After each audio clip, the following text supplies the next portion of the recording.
Hey YouTube! What's up? Just running away from some bodybuilders as I say hi. Welcome to part 7 of Grand Theft Auto 5 with a Therapist. We're coming in hot. Thanks for watching episodes 1 to 6. I hope you've enjoyed them. I hope you enjoy them as much as these guys think they're going to enjoy beating my ass here. Make sure you like the video. Make sure you leave a comment if you'd like. I really appreciate all the engagement. It's been really wonderful to see. And I hope you continue to support the channel. That's going to be a fun intro. Coming in hot, baby. Are they still chasing me? No. Okay, good. It's done. It's over. We lost them. Okay. Alright, well, we start with Trevor. We got Barry. Oh, so Barry wants to talk to... Huh. Interesting. I wonder why Barry wants to talk to me. Let's go see what's going on with this skull. I want to know what this is. Greetings. Hello, Doctor. I'm sorry I'm calling you. Oh my fucking god. Oh my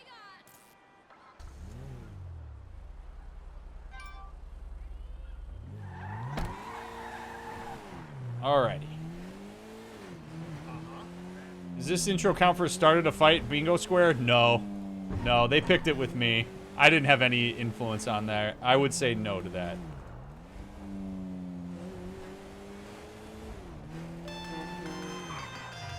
Who the fuck is this? The guy keeping you out of the gas chamber. Townley's on his way. We need to talk face to face. Warehouse off Dutch London and Banning. Oh, we can do more than talk, my friend. Go to the warehouse. Okay. So, I believe, I'm going to say this as well for the people on YouTube, I do believe that this next part is got the potential to be distressing to some folks. So, as always, if you find yourself getting distressed by what you're seeing, I encourage you to take a step away if you need it. Take care of yourself, get a glass of water, return to it when you can, or feel free to skip it if you need to. But I will say, I do know what's coming for this part, and we are going to do a bit of analysis on it, so, because I do think there is probably some important things that I can talk about. So do stick around if you feel like you can, but again, I'm not trying to work people up about it, but it is the one part of the game that prior to playing it, I knew we were going to have to do a little bit of a disclaimer on. So those of you that have played it before, you probably know what I'm talking about.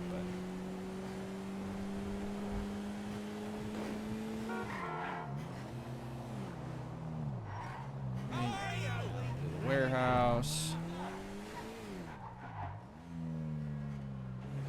What the fuck?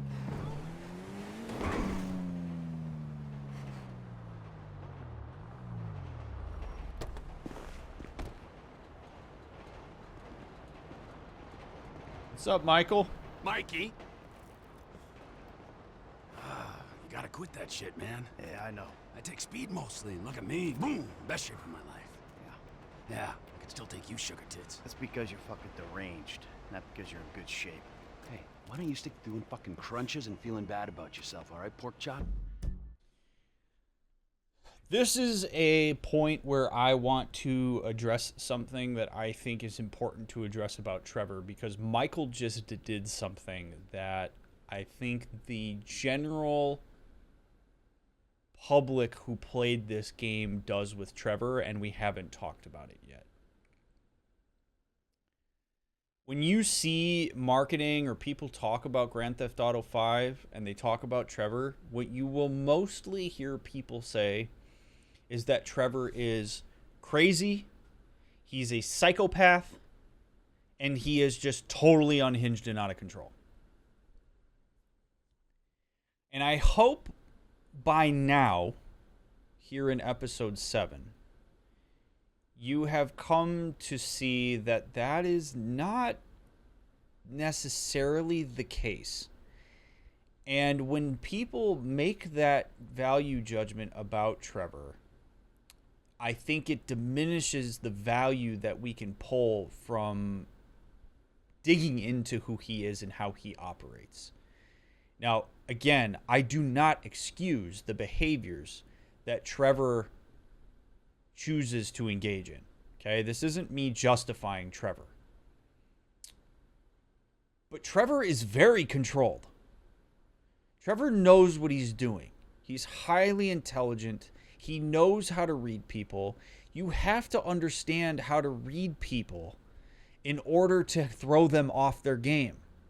Trevor, may be better than anybody else in this game, knows how to pick up on a person's idiosyncrasies almost immediately, but then he chooses to use them against the person more often than not than he does to connect with them, probably because connection is scary and he hasn't learned how to do that.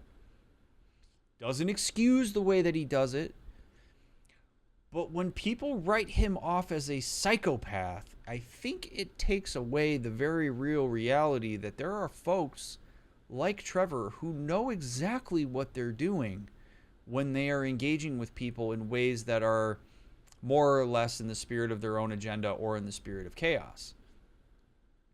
And Michael says there, right, you're deranged. And that makes it seem like everything he's doing is akin to whatever kind of like mental illness or issues he has, rather than him seeing it as a choice that he makes, which means that Trevor could choose to do differently if he wanted to.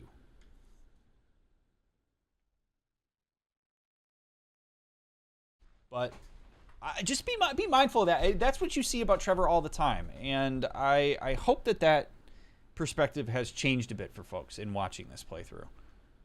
Not because we need to accept what he's done and how he hurts people, but because if we want to understand people better, immediately writing off behaviors we don't understand or are afraid of or are abnormal, so to speak, as psychopathic or sociopathic. Trevor's not a sociopath. Hey, fuck you. You know, I'm beginning to think that's exactly what you want to do. Yeah. Jesus. Just said the same fucking thing to my wife. You see his face that last time I popped him. All right. This is the point where if you need to just be mindful of your distress, you should do that. The heads up that I'm going to give is you are about to see a scene that includes torture. And we're going to talk about why torture is awful, as if that's not stating the obvious. But if watching torture is something that is like too much for you, maybe mute the stream for the next maybe 10 minutes or so if you need to. But this is the point where I want to just give the disclaimer that this can be a pretty distressing scene for people. I am going to do it. I am going to talk through it, and we're going to talk about why what's happening here is so awful. But I don't know about that, Nix. That's a hard one for me to say. All right, here we go. Now we're gonna set the it's visual and auditory. So I'm gonna set the scene here. We have the two like agents, or three agents I suppose, that are government agents. We have this Mr. K guy or whatever that they're trying to grab for whatever reason. I don't remember the reason. What we're about to see is people who have a perceived and internalized sense of superiority and power that wield it in a way that is, quite frankly, terrifying. It is devoid of empathy, because the only way that you can get humans to do what these guys are about to do is to move them into a place systematically where they objectify other humans. They see them as a thing as opposed to as a person, because if you connect to them as people, empathy would throw up a huge amount of walls between you and treating somebody the way that these guys are about to treat this guy. So it's really like kind of, it's a terrifying situation for the guy who is about to be interviewed here, because he needs to appeal in some way to them seeing him as a person, but they're going to polarize against that to get the job done, because they've already decided in their head that what they're about to do is justified in the name of some arbitrary abstract bullshit. Oh, ladies! God, you're an asshole. You back there. I know you, but you I don't know. Yeah, well, until I see reason otherwise, why don't we just keep it that way? Steve, what a pleasure, bro. Oh! Thank you for the prime sub It 50 reminds cal. me of one of those guys you see advertising pills for middle-aged men that can't get erections. Hey, Devin Weston is a very good friend of mine, so why don't you watch your tongue? Because let me tell you something, that guy gets more tail than than a tail catcher. I have to fucking remember that line. You. Where did we meet? Nowhere, pal. Yeah, we did. Hey, Pop, what are we doing here, huh? This. Please, keep this slick bastard away from me. No, Ferdinand, he's gone. He's gone. It's okay, I've got some new friends here now. No, it's This is okay. Michael, and this is Trevor. No. And this is super messed up. Okay.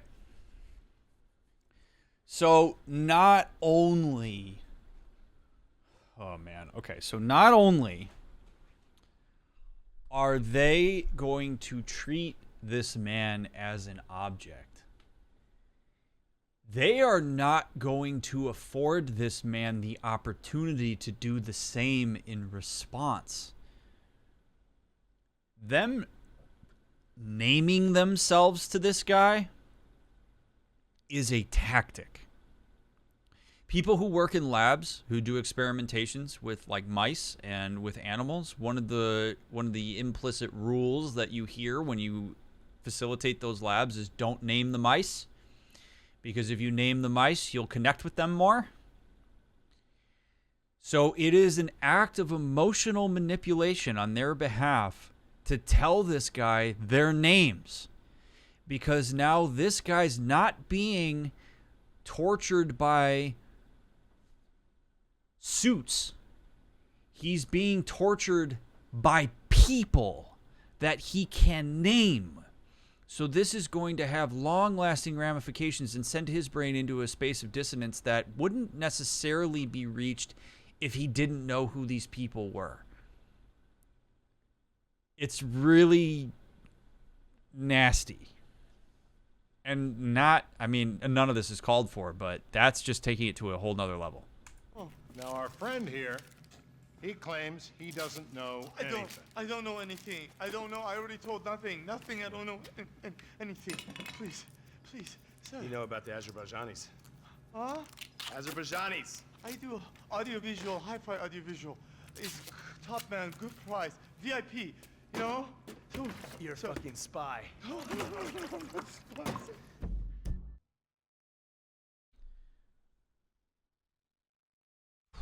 Okay. So what makes this distressing, I think, to myself and to anybody else who's going to watch this is connecting with the absolute terror that it would be to be this man strapped to a chair and you know that you are innocent.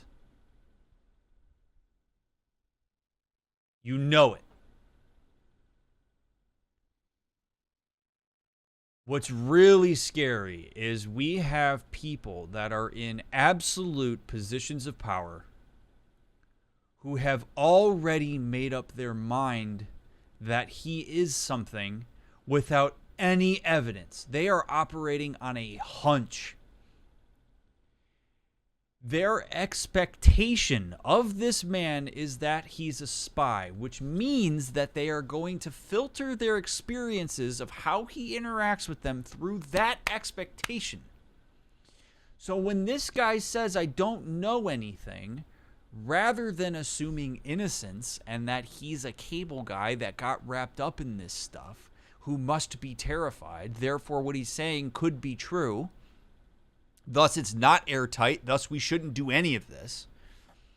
A spy, if we frame it that way, would say that. So that means that I need to escalate in order to break him when we don't know that he's a spy. It is appalling that in a position of power like this, you would do this anyway, let alone if it's not absolutely airtight that you know that this guy is a spy. If you had irrefutable evidence, maybe you use some scare tactics. But that's not what this is about. What this is about is this guy being on a power trip. Being able to wield his power, wield his badge in a way that causes harm to another person that makes him feel good and powerful. This is a personal issue. This isn't him doing anything in the name of the agency. Which is why he's escalating it this quickly. He's not listening to the guy. He's not making any effort to say, okay, maybe we need some more information. Let's hold him for a little while. And yes, Hybrid, you're taking me exactly to where I was about to go. This doesn't even work. What's worse about this is that you will have people that literally confess to avoid being hurt if they're innocent. I think most of us would.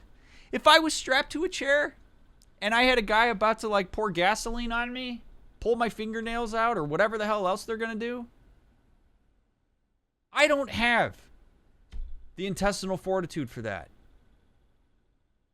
So people will spill out. They will falsely accuse themselves and admit things that they didn't even do to avoid this, which is why this is so awful. This is a reflection of the FIB not doing their due diligence. This is a reflection on the poor running of the system, not on this guy being potentially a spy. Do your job and figure out if this guy's a spy before you do this.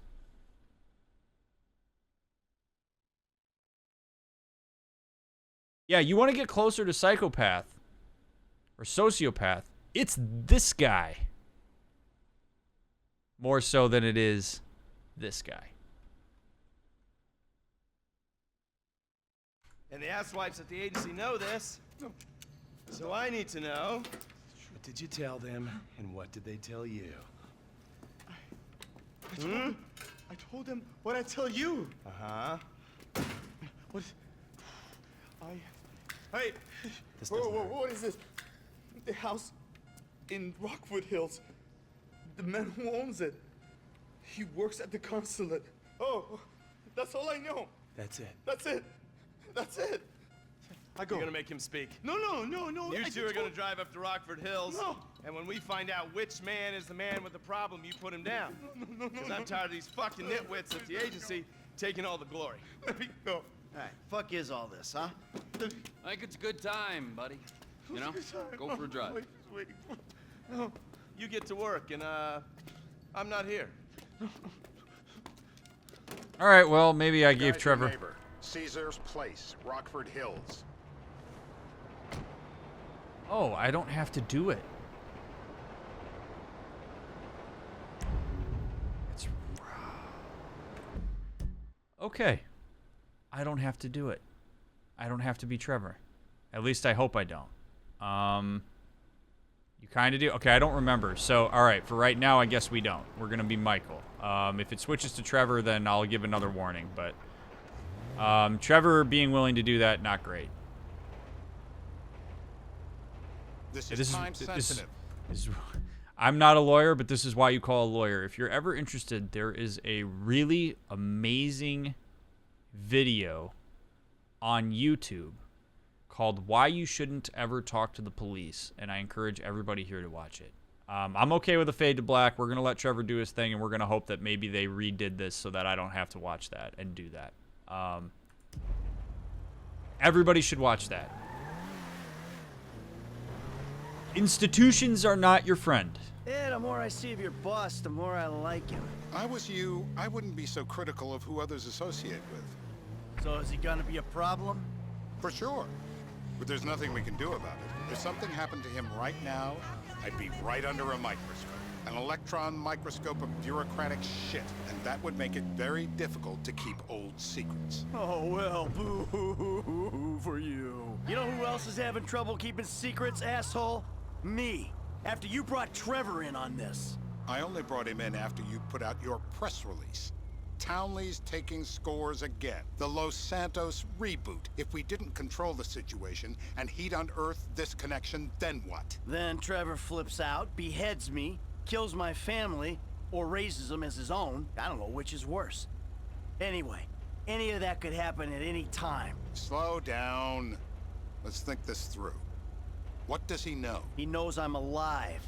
He knows I got money. And now he knows I'm working with the FIB. Does he know how long you've been working with the FIB? How long? The fuck does that matter? Either you were working with us before the Cash Depot job, you walked your crew into an ambush, one of them spent 10 years on the run, and the other landed in a federal penitentiary. Or we stumbled... Hold on, I'm gonna let him finish. On the Cash Depot job, Brad went down, you went down. Trevor got away. The FIB cut you a deal on your sickbed, faked your death, and you end up here. Who's to say which of those is true? That there's any doubt probably accounts for you being alive. Back there, Trevor made you right away. The second he saw you. You remember after the bust, I was in all the papers. I was on the evening news. The man who killed Michael Townley. Yeah, I was quite a trophy. A good head to hang on your wall. Back then, sure. Not now. Can we We didn't get any context for the opening scene, but that's really interesting. That maybe Michael knew what was going on and walked them into that? And that if Trevor found out that Michael was by the balls, like that the FIB had him by the balls, and that Michael walked him into getting nailed? Oy. Seed?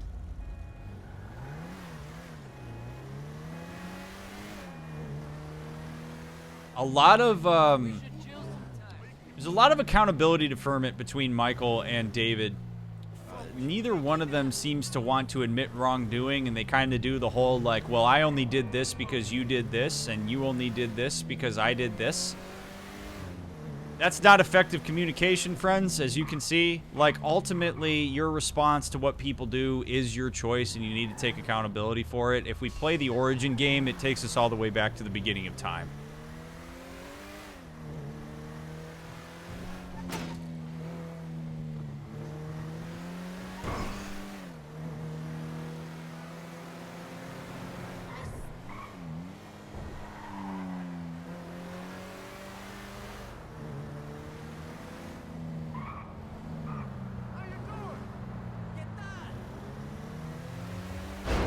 Man, I'm really glad. I really hope we don't have to do that with Trevor. I'm totally fine if we don't have to see that. I made all the points I needed to make about that.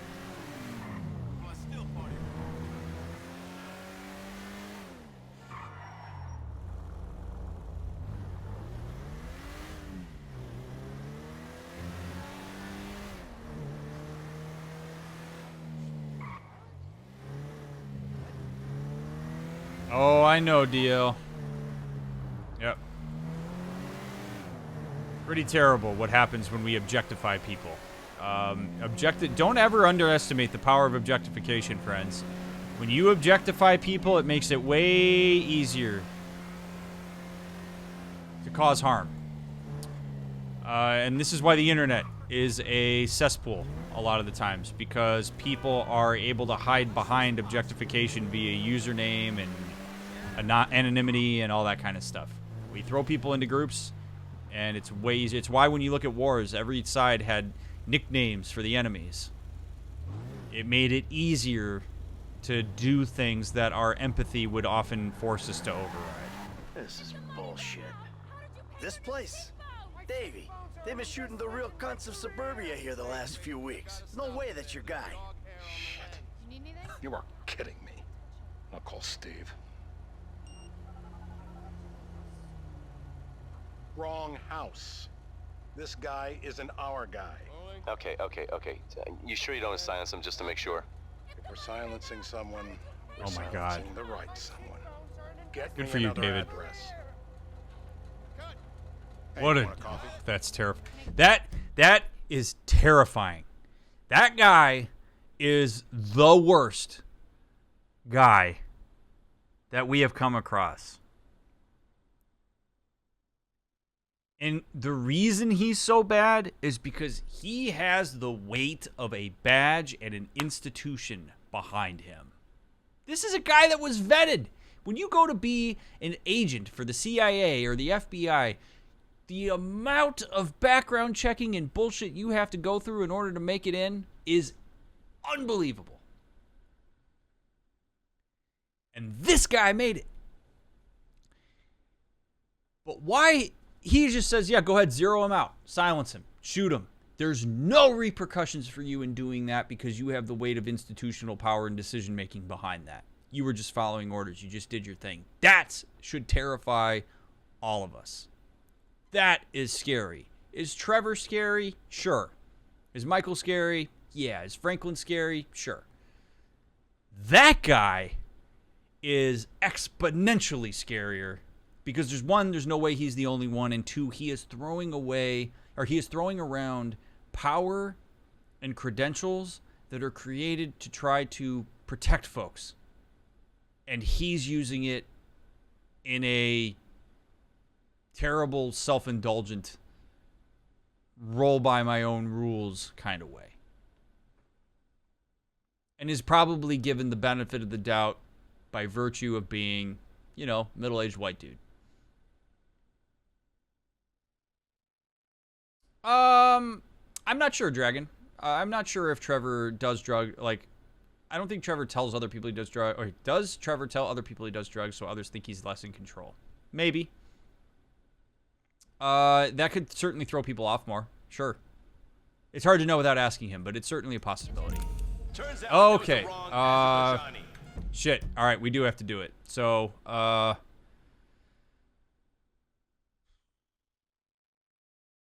right, so again, if you need to walk away, do it. I'm going to try to do this as much of a pacifist as I can. That will allow me to do the mission. We need a new address from Mr. K. Choose your instrument and go to work on it. Where do we start, eh, buddy? Wait! What are you talking about? The wrong guy? No! Who do you want? Just tell me what you want. Huh, man? Huh, please. Look at me, please.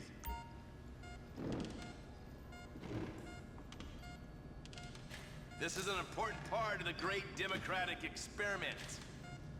I don't know what this is about. I know Azerbaijanis, Kyrgyzstanis, Tajikistanis, whatever you want, huh? What's it gonna be? Just tell me what to say. Hey, please, please. Look. I can't legally tell you to do this, but do it. I don't need the jump start. I am ready to talk. Turn him off. Not the clips. No. Don't zap me.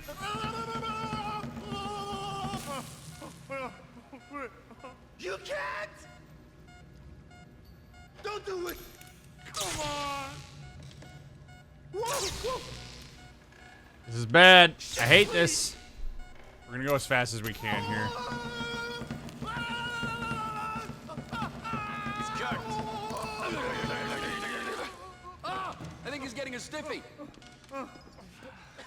Mr. Phillips, ask him about Tahir Javan. Why didn't you ask me? I know Tahir. I did his home theater. He lives in Chumash, right into the Western Highway. Well, that wasn't so tough, was it? Huh? Did you get that? Did you hear him?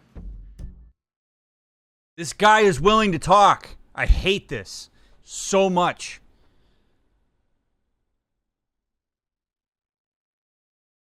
I hate this so much. The guy is willing to talk. And so this is all just about power and control. That's all this is. This guy just wants to feel absolute power over another human being. It's completely unnecessary. I am... All right, so I will say this. I am not a fan of Rockstar forcing players to do this. I do not appreciate that this is necessary in order to advance the narrative. There's no real point to it. I mean, unless you're trying to show just how terrible this guy is, which I feel like they already did a good job showing how awful he is. They've done already a good job showing that Trevor is somebody who's willing to go past the limits of what most of us would be willing to do. There's not really any need for this. In particular to, for the player to have to do it and choose. Like, you're forcing me to choose a torture instrument on a guy who I know is willing to talk. I mean, it scrambles your mind as a player in a way that just doesn't need to be. I mean, I can look at this and I can talk about it as an illustration of why stuff like this is terrible for sure, but, like, there's no reason to have this.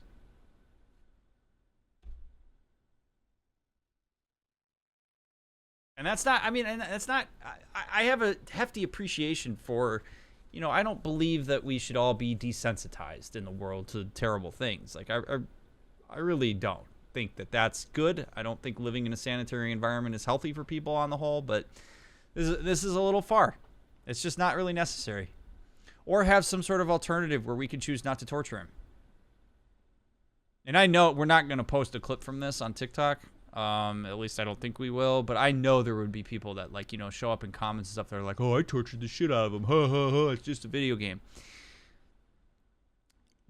We are watching humans, okay? You want to call it a video game, you can do that, but you don't get to pull the video game card on this when we are watching humans that we can connect with, that have real relationships, that have real dynamics, things that I'm able to analyze and educate people about, and then all of a sudden go, it's just a video game when we do this. Like, is this a real person that's being tortured right now? No. But I am feeling the effects of what it's like to do this. Okay, now I know I'm belaboring this scene by talking through it, but I do think that it's important for us to talk about this. Because this is more of a meta conversation. Like when we were talking about how I wish the therapist was like one of the few people in the game that was competent and good. The victim here is somebody that we have is created to empathize with. We're seeing a de-objectification of him. I understand that we kill tons of people in video games. It's a little bit easier to go the video game route when we talk about how, like, those are objects. But in this, what has been done is we are humanizing the person and we are torturing them, as opposed to it being kind of like a mechanic of the gameplay that, like, is easier for us to synthesize and objectify and look at as, like, ridiculous. This is not about, popping people while you're running down a corridor, or people that you don't have any kind of relationship or that you see any empathy for, which I don't think that's super great either. But this is different. Torturing a person who we are being pushed to empathize with is a little far. All right, so we're going to keep going. This guy is a monumental asshole. I think but I think we can know that without having to see it in this particular way, Fictionaire.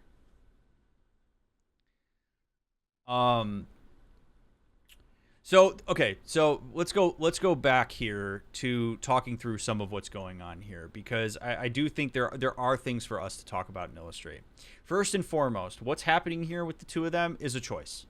They are 100% making a choice. Now, I would argue that this guy is douchebag number one because he has the power.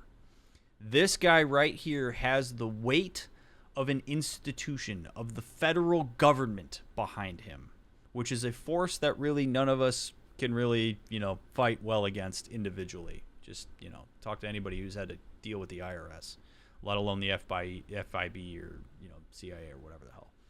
So this guy is giving orders from a place of massive power. Trevor knows this.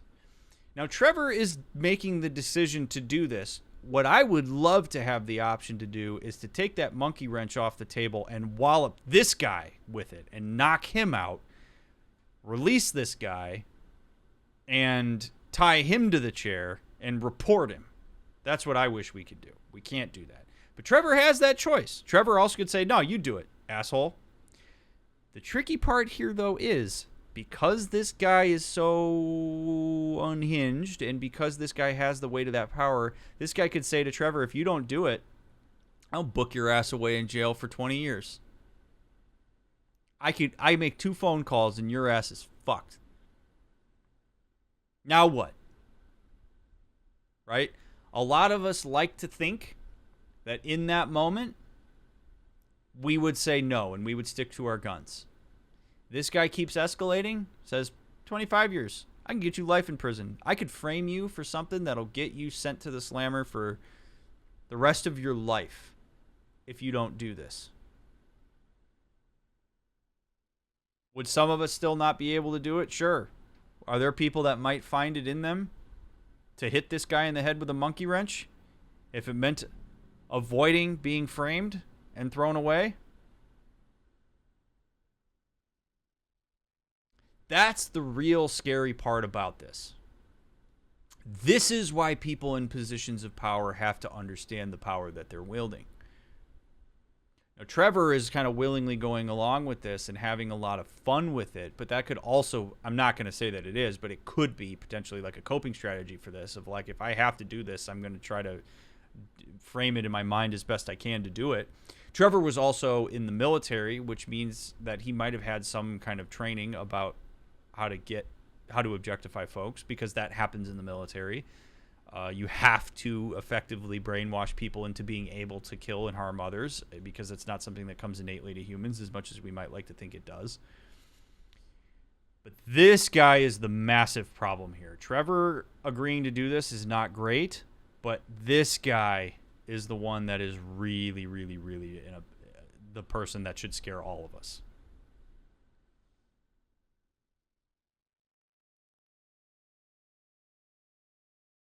All right, let's keep going. Lives in Chumash, the Western Highway. Shumash, you're driving. Remember, terror does not take coffee breaks. What a dick.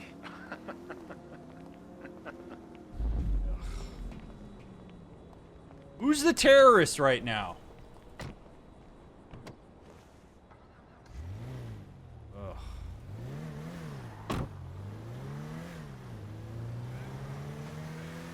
So how are Steve and Trevor getting along? Seems like a productive relationship. You know, like I said, he's got his uses. And as you can see, we're trying to take full advantage of them. Then what? This thing with the agency gets put to rest and we don't need you anymore. Right. And what about Trevor? What about him? I need some resolution, Davey. You let him walk. You said you'd clean the whole thing up back in North Yankton. And you told me it'd be a clean job, no casualties. There were more eyes on that town than there needed to be.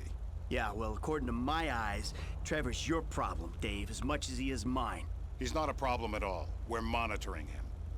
Has he said anything about Brad? Fuck yeah, he has. Plenty. I keep changing the subject. You know, he thinks you might actually commute Brad's sentence when this is all over. That's good. Fine work. We'll send another letter. It's about time anyway. Oh, so that's you who's been sending those fucking letters to Trevor. Oh my God. Yeah. He thinks they're from Brad, who he thinks is locked up in high security and not 6 feet under in a grave marked Michael Townley. The trainees write them. It's a good exercise. Yeah, the fuck. How'd that get started? A few years ago, a letter came to the federal prison system addressed to Brad. Wasn't signed, but it gave a P.O. box in Sandy Shores. I played the part of Brad, and we started a correspondence. Yeah, thanks for telling me, Davey. I was doing you a favor. Didn't think you want to know he was in the same state. Yeah, so now what? I just sit back and hope he doesn't figure it out? It's worked so far. He's a time bomb, Dave, and you fucking know it. Holy shit.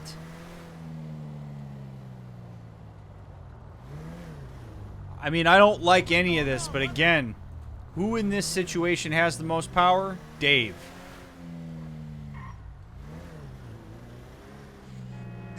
You have to wield power responsibly. This is a mess, man, and we're all caught up in it. Ironman, thank you for the raid. I really appreciate it. Oh my god.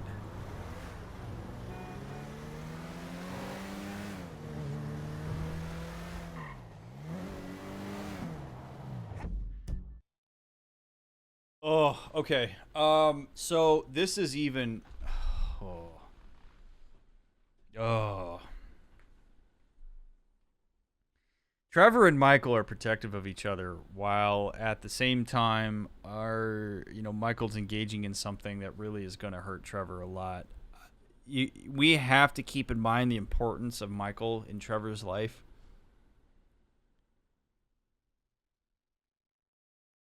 Trevor already very clearly has a hard time getting close to and trusting people. He trusts himself, maybe, but definitely doesn't trust other people. Well, that puts him in a real position of vulnerability if there are people around him that are somehow able to cultivate that trust. Like Michael has. And if he finds this out, and Michael knows this, if he finds this out, that is going to be devastating to Trevor in a way that we can't even quantify. And from an attachment perspective, it just blows everything apart for Trevor. Blows everything apart. If I can't trust Michael, then who can I trust? Which means he's going to turn inward more, probably become incredibly apathetic to the world, and it makes Trevor more dangerous.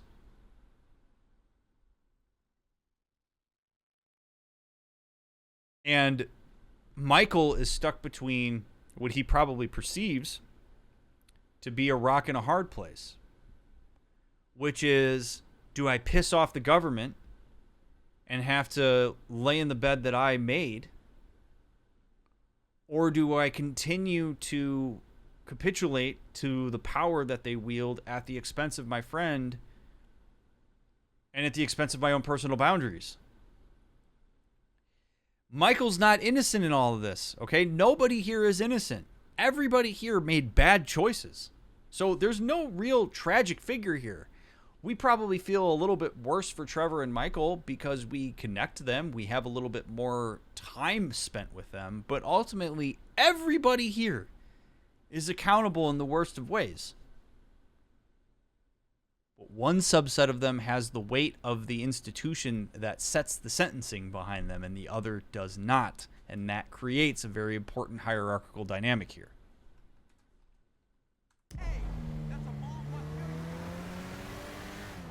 Holy hell.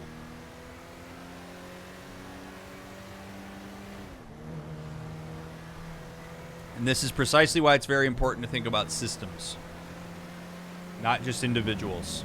This is where context, systemic dynamics, all of that comes into play.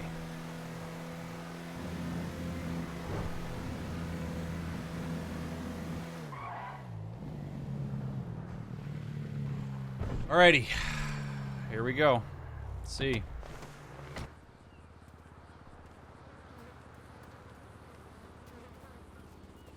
This'll do. All right. Find out who we're looking for. Yeah, we need a description of the target. Yeah, I'll take care of it. Loosen him up. Oh, no, no, please. I tell What? you what you Loosen want to him know. up. No, please.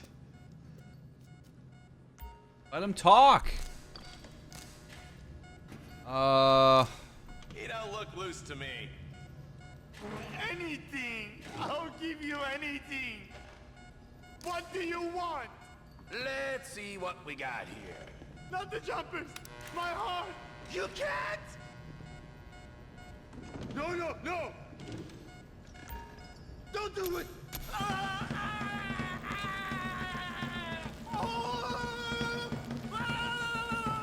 We need him moderately coherent. Look at the chub in his pants. Hey. Now? Huh? Now? You ready to talk? I've been ready to talk since the day I got kidnapped 6 weeks That's ago. what we were afraid of. Now I'm even So, more yeah, ready to talk. this guy we're after, what does he look like? Average build. Come on. Average height, middle age. Yeah, it sounds like you're stalling. This better be Okay. enough. Middle age, middle height, middle build, whatever. He's dark, okay? He's Azerbaijani, for God's sakes. Look around. That enough for you? This is such a freaking shit show. Oh my god. We're live. You see anyone down there who might be an Azerbaijani? Fuck do I know? You might be an Azerbaijani for all I know. What's one look like? They look Eastern. Half this town looks Eastern, Davy. You got the fall of the Shah and the collapse of communism to thank for that. Anyone stand out? No, they all kind of blend in. Make a call, Dave. We're gonna need some more info on this guy. They're having a party. Oh my god. Oh my god. Okay. The testimony from the guy who's being tortured is so unreliable. It's so unreliable. This guy's gonna say whatever he can freaking say, so that we pull the trigger. Like, yeah, I don't know. He's got a beard, right? Now we shoot a guy with a beard because a guy who was being tortured was desperate to get out of being tortured. This is a monumentally scuffed run here in the worst of ways. Now, that aside, again, this is very smartly constructed. As awful as all of this is, it is very smartly constructed. Michael, in this instance, in the same way that he could with Trevor, could attempt to say to Dave, you pull the trigger. You take the shot. Dave's not doing that. It's a really great way to make sure that they continue to have shit to hold over their head. If Michael takes the shot, they kill the wrong person, Dave can pin that on Michael. He was right there. And whose testimony is a court going to take if Dave, the FIB agent, says, I was sitting right next to him when he pulled the trigger, or I heard about it, or whatever story he wants to craft, versus Michael saying, no, I didn't. So them putting the gun in Michael's hands is another tactic to keep that position of power going. This is so scuffed. Switch to Trevor. I don't want to. This is way more distressing to play now in my life than it was when I was 23. That ain't gonna cut it, my friend. Shit. Let me think. Sorry, too late. Trevor, show our contestant what he's won today. I remember. I remember. All right, I just. Give him his prize. Hold on. I'll tell you. I remember. I don't know what the gas can's gonna do, man. I am a reasonable man. Oh. They'll be doing this shit at elementary schools in no time. It's legal, bro. Legal. Not the waterboard. Oh no! Oh no! That's water. Oh my God. No. No. Okay. Oh boy. I thought it was gasoline. I thought we were gonna scare him with fire. Holy shit. Okay. Waterboarding is legitimately one of the most horrific forms of torture there is. And it is like, I believe it's an actual crime to use it. Okay. I thought it was gasoline. There was a actual, if you're ever interested in, I mean, if you want to understand just how terrible waterboarding is, one, you could read about it, but two, Mancow, who's a radio host, I forget what show it is, and I don't endorse the guy in any way, shape, or form, but I remember seeing this video. He did this whole thing about how he was talking about, it couldn't possibly be that bad. And he actually got waterboarded by an agent, and he lasted about 5 seconds before he called the entire thing off. And he said it was by far the most horrific thing he'd ever experienced in his entire life. Like, he was, like, legitimately, like, I don't know if he was traumatized by it, but he was deeply affected by it. And it lasted for 5 seconds. It tricks your brain, literally tricks your brain into thinking you're drowning. It is using your biology against you in one of the worst ways. Like water. It is a testament to how bad waterboarding is that every single one of us that knows what waterboarding is wishes that this was gasoline. I wish that this was gasoline and that we were freaking him out with fire. Oh my God. No. I'm gonna do it as fast as I can. I have no choice here. It shouldn't be legal. Don't do it. Alone. Oh my God, this is so terrible. Oh my God. I don't see what all the fuss is about personally.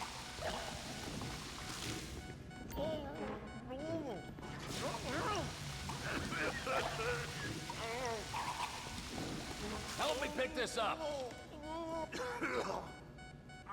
I thought I was dead. The government knows what's best for you. Then the government should kill me. So what have you got for us? We need Trev to shake up your memory again? No, please, No, please, no, he's got beer. Oh, he's got beer? He's got bushy beer. Uh-huh. I think you're making this up. No, I'm not. Huh? No. Yeah? I'm telling the truth. Bushy beard? Got any beardy types at this party? Huh? Because that's all Mr. K's given us. No. You know, I'm thinking maybe we ought to just take 2 bullets and put them in our informant and just call an airstrike on Chumash Beach. We're back in. Give me some eyes. Who am I looking for? Steve's saying beard. What do you got? Anything specific, or is some stubble gonna cut it? Let's start at Mountain Men, and we'll work our way down until someone fits the profile. There's a few beards at this party. Vinewood's full of weak chins. Place is famous for it. Damn. Beards are in fashion in Chumash. Land of beach hipsters. We need more.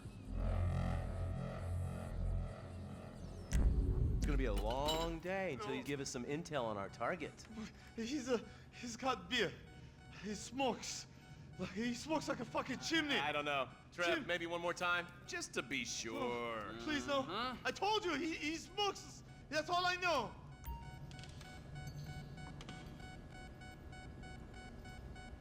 Just to be sure, come on! Oh man. Okay, so another thing. I'm having to essentially choose whether I want to cause this guy physical trauma or if I want to cause him like psychological trauma. Waterboarding, he could survive it, no problem, but the psychological damage that you cause a person by waterboarding them is going to last so much longer. Now, I'm gonna pick the pliers here, only because I'm worried that if I shock him again, it's gonna stop his heart, and if I waterboard him again, I can't waterboard him again. I'm not gonna do it. So I'm gonna do the pliers because if you pull a fingernail out, it hurts. It's temporary relative to some of the damage that this other stuff can do, so that's what we're gonna go. And I'm not gonna whack him with a monkey wrench. So You do it for fun. this is also going on way too long. Not the flyers. Raiders, heads up. Thank you for being here. We are currently in one of probably the most distressing mission of Grand Theft Auto. It's being very dragged out. There is torture involved here. We're talking through it. We're walking through it. But again, if you need to take a step away, by all means do that. I am not... We are educating folks, but... My teeth are perfect. Okay, we're pulling a tooth out.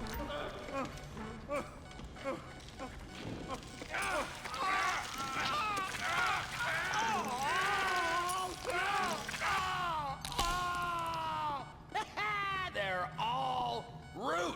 They just keep going down. It feels like you ripped my jaw. Ow. Well, that's what happens when you put the body through the ringer.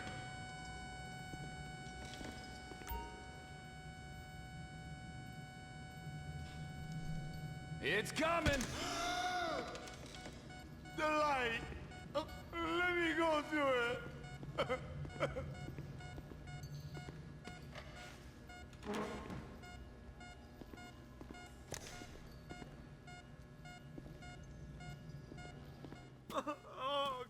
Mr. K. Mr. K. I don't know anything, please. It's okay. He chain smokes. And he's left-handed. What's that? He chain smokes. And he's left-handed. Ah, okay. Any of these bearded guys at the party smoke cigarettes? Mr. K says he smokes like a pack of 2 a day. Redwood cigarettes? Thank you, Mr. K. Steve's telling me he chain smokes redwoods. It ain't the cigarettes that'll kill him. It's the guys who put the warnings on the packets you should worry about. And he's left-handed. Oh, now I get it. You're telling me to assassinate a guy because he's got facial hair, a cigarette, and he's left-handed. I'm telling you to assassinate a guy because he's a threat to national security. The rest's details.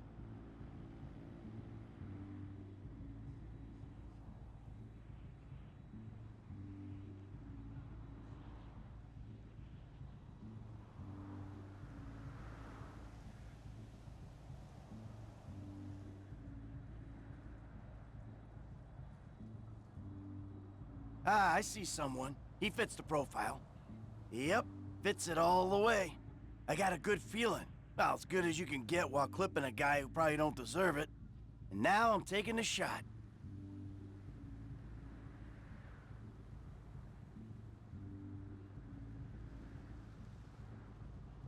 Baby, I got someone. Definitely a lefty. Redwood smoking, bearded, maybe, could be, used to be, Azerbaijani. Good enough for me. Steve, it's done. Woo! That is a wrap, my friends. Excellent work, the pair of you. Now, I got a racquetball game to get to, so Trevor, if you take care of Mr. K, I think we're all set. What the fuck do you want me to do with him? I would say he's outlived his usefulness. Oh, come on, please. Shut up! That's a sport.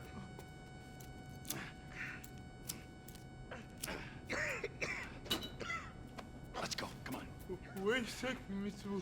Fuck, let's just go, okay? I ain't gonna let those G-Man fucking scumbags tell me what to do. What? You just tortured me. Don't ask too many fucking questions. Let's go, get up. Come on, up the fucking stairs.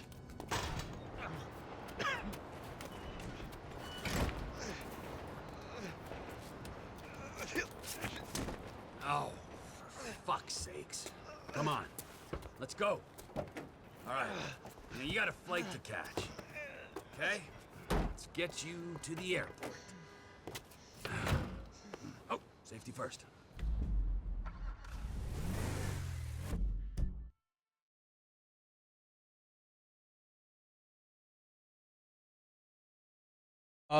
Wow, so we see some empathy from Trevor here. And I actually think it's genuine. Like, I actually think that Trevor is trying to connect with this guy and trying to console him. And probably wanted to keep him alive. Did what he had to do. Okay, this is why we don't write Trevor off as, you know, just some unhinged sociopath. Okay? Like, now, again, everything Trevor just did is terrible. Everything he just did was awful. I do not condone it in any way, shape, or form. At the same time, this is why we had the conversation about the power dynamic. Trevor compartmentalized that, which is what people can be trained to do. This is why they left Trevor in there and not Michael. Trevor knows how to do this. Trevor compartmentalized it. He did what he needed to do. We kept him alive.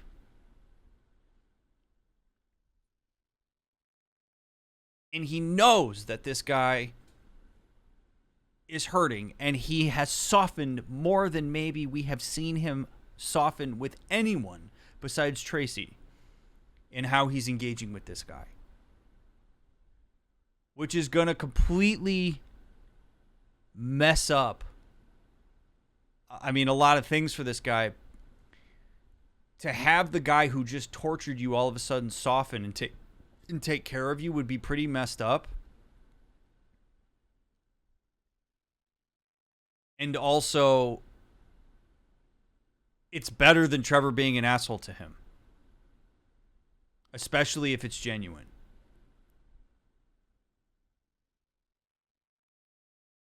And it's as good as Trevor can do right now. What's done is done. It's not good. The only thing that we can control and influence is what we do in the moment. And Trevor is choosing to be kind to this guy and to take him to the airport to get him sent off to where he's going to go, which totally sucks for this guy. And also, if we left him with asshole CIA guy, that guy would have killed him. I have no doubt. He outlived his usefulness. Basically, is kill him. So Trevor's sparing the guy and doing what he can to take care of him in this moment. And I commend him for that. I don't commend him for torturing the guy. I commend him for choosing how to handle this in the best possible way he can. Okay, so now that we talked about that, and I'm going to actually zoom in for this because I want to have a quick conversation about this. I think this mission is entirely unnecessary. I think it is entirely unnecessary. I do not see any merit in Rockstar including this mission in the game. There is no redeeming factor about this. I just spent the last, I don't even know how long, half hour doing this mission and analyzing it and talking about it and trying to educate as best I can through it, and I still believe it's the most unnecessary mission we've played in all the Let's Plays that I've done here on the channel. There's no use for it. It is something that if I, with all of the knowledge I have, my ability to analyze this, to connect it to psychological concepts, to understand it in as academic of a way as I possibly can, if I'm distressed by it, knowing the effect that this has both on me by playing this, by people who watch this, and by other people who have played it, I'm going to sleep fine tonight because I know what this is about and I know I was able to turn it into education. But to have people play this who have absolutely no understanding of the ramifications of things like this, there's no need for it. Because it does one of two things. It either puts people into a position where they, just have fun with it. It's a video game. Let's torture the guy. Hee hee hee ha ha ha. Which isn't what leads to sociopaths and shootings and stuff in the way that the popular, in the way that media and, idiotic politicians want you to believe. That's not how that works. But it does kind of dull a little bit the fact that there's empathy to be had here. And I don't really know how you take, a human who is, begging for his life and who's represented as realistically as possible, and make torturing a thing that's fun. Ooh, looky, let me pick which weapon I want to use. It's just, it's totally unnecessary. And for a developing mind, there's no good to come from it. Adults playing this, maybe. Okay, but not kids. Or you distress the shit out of people who play this. People who do connect with this, who do empathize with it, who are then forced to do it in a way that is it's totally unnecessary. And by the way, there's a massive difference between this and The Last of Us. We saw some pretty horrific shit in The Last of Us. Wasn't a huge fan of it, okay? The choice in this is what makes this bad. If we watched this scene, if we participated insofar as maybe I did a couple QuickTime events to push it forward, but the choices were made by Trevor, that's different. That has a different effect on the human brain than when you give me the option of which tool to pick and to see the ramification of that. That changes the game. Because now that narrative that just happened in that warehouse isn't just Trevor's. That also becomes my narrative. I chose to shock him twice, to waterboard him, and to pull the tooth out. I chose that. And if I wanted to push the game forward, I had to do it. Could I have turned the game off and said, all right, chat, that's it. We're not doing this game anymore because I'm not going to do it? Yeah, I mean, I certainly could have done that. And that's where I do have to leverage a little bit to, like, it is a video game, so thank God I didn't just torture a real person. But that sticks with you. I made that choice. Why did I make that choice? You're forcing the character to make a choice and process and critically analyze and think about something that you're about to use for torture. So I would be more than open to a conversation with whoever at Rockstar made the decision that this is a mission that should be played in this way. What were you going for? What were you trying to convey? Because if I'm me in that writing room and I'm a consultant on this, I'm saying, no way. There are way better ways for you to convey whatever the hell you were trying to convey than to do this mission this way. I just don't. Again, I have a iron stomach. I do not believe in a sanitized world. I believe that we should lean into distress. I also believe that sometimes things are just totally gratuitous and necessary. And this is, I mean, this was somebody or some group of people chose to put this in the game. This didn't have to be here. This isn't a necessary part of the narrative. This doesn't have to be part of the game engine in order to make the game run properly.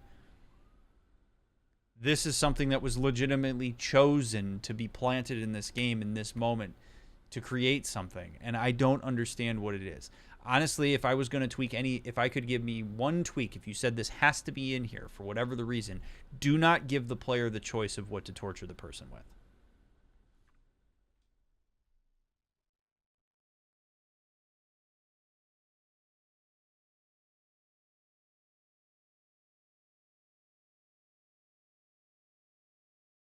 So, I'm not a fan of the fact that that was in the game. I'm just not. This game has been amazing up until this point. We have been able to illustrate so many things, and maybe there were some things to learn here. I mean, maybe as you were watching this, it was nice to hear me process this and talk through it, and maybe some of you actually found it comforting to see me be distressed by doing this. Because my heart rate went up. This was not easy for me to do. This was legitimately uncomfortable for me to do. In a way that it wasn't in 2013 when I played this for the first time. Or maybe it was and I just don't remember. Okay.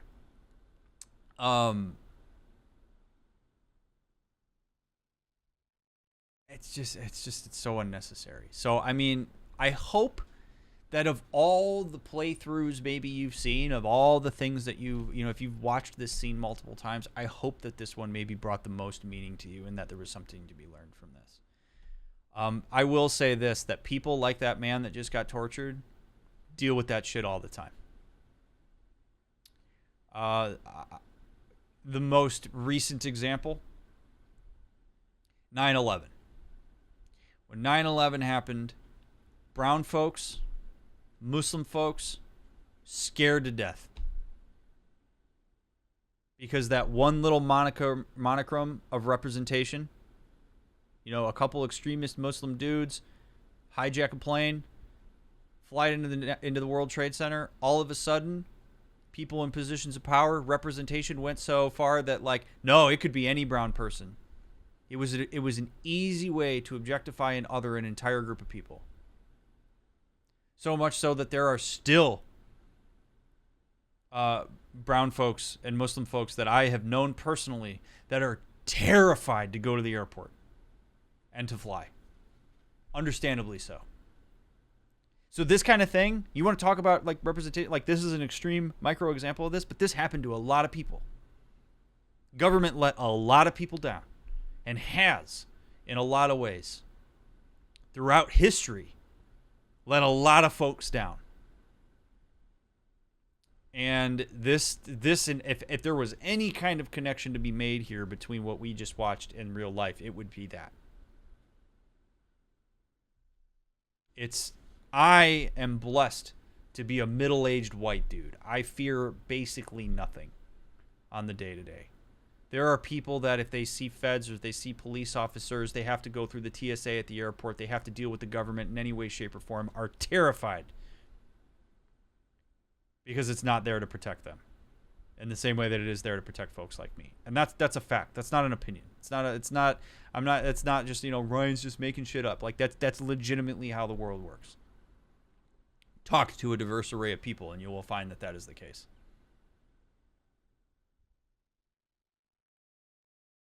So this is maybe an example of that. This isn't the way to depict that, in my opinion. I don't think this gets that message across because you get so wrapped up in how distressing it is to torture the guy that you don't actually make some of the good, important connections that there are to make. So we have belabored this scene quite a bit. I'm doing okay, Nix. I'm good. It's, you know, this is a really difficult night as it relates to doing this playthrough because of this scene and because of this mission. This is why we used to turn people who were under 17 away from buying the game when I worked at GameStop.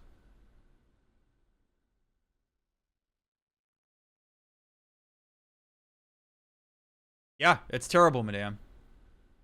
It's really that's a reality for a lot of people. I feel terribly for this guy. Hey, how's your mouth? It hurts. Can you speak? Kinda. Are you gonna hold it together? I want to go home. I want to see my family. No, you have no home. You have no family. That shit is over. I do. They're in the morning wood. I love them very much. No, that's your old life. That's over now. You're off the grid. You're one of the invisible people. Just take me home.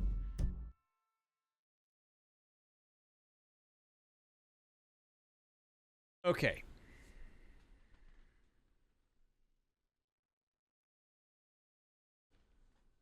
Here's what I think happened here. Trevor empathized with the guy.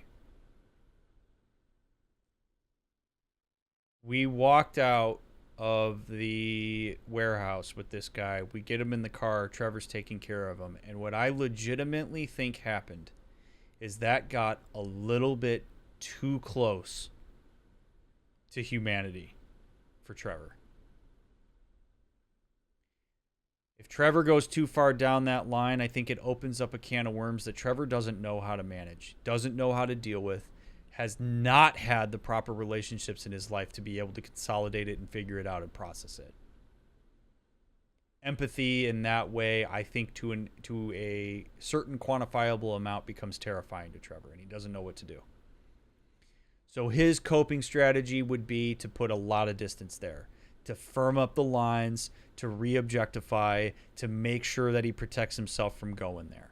Because to empathize with this guy would mean to empathize with the hundreds, if not thousands of other people that he has hurt. That's a huge weight for Trevor to bear.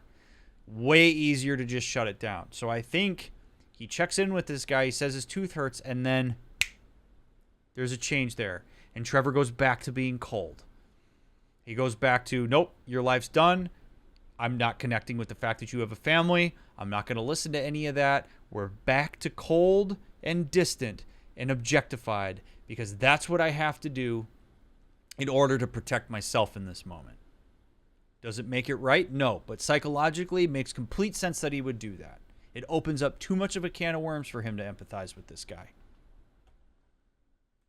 I'm taking you to the airport. You're gonna get on a plane.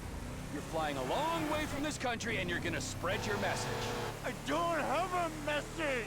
You're a torture advocate. Advocate?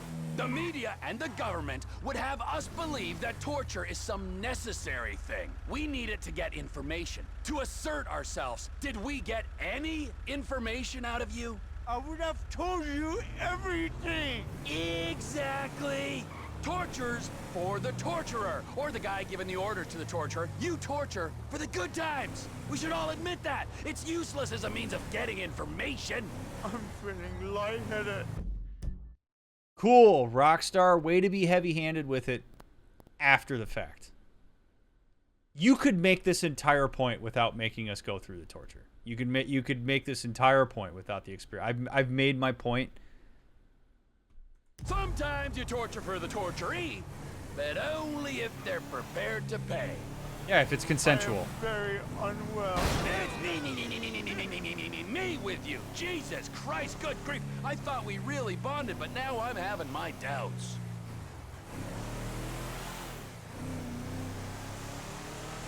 Trevor's not wrong.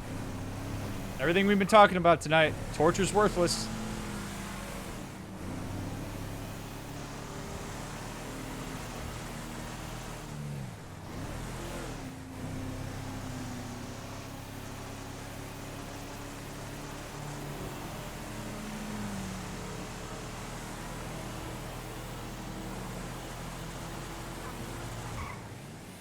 Here we are, just dumping them off at LAX. Departures. No one drives me to the airport.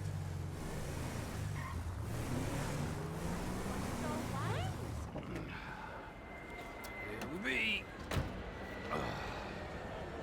Direct spirit. Run. You're free. Oh, what? But my family's here. Your family is probably the ones who got you fucking in here, all right? Now look, trust no one, all right? You're alone now. Really? Yeah, really. Now let's go. Fuck off.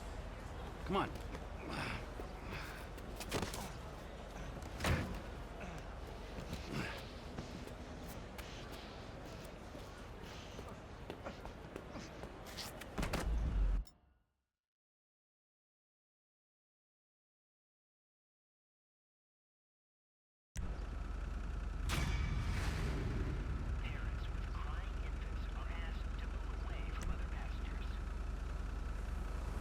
That's how we treat people like him.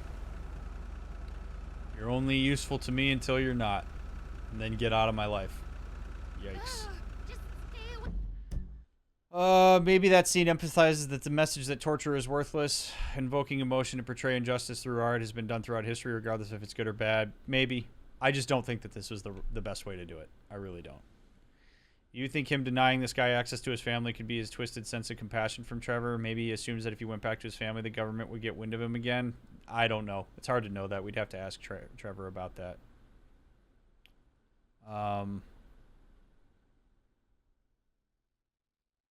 Oh.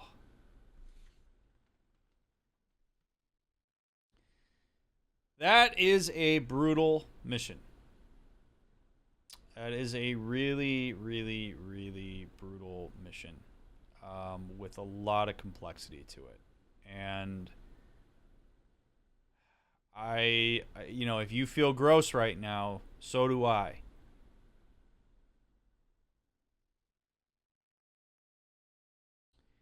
And again, I mean, I hope that the way that we talked through that is helpful in some way. But there's a lot of ick here, yeah. And I think it perpetuates this, you know, idea, this notion that I was talking about, which is everybody so far is terrible.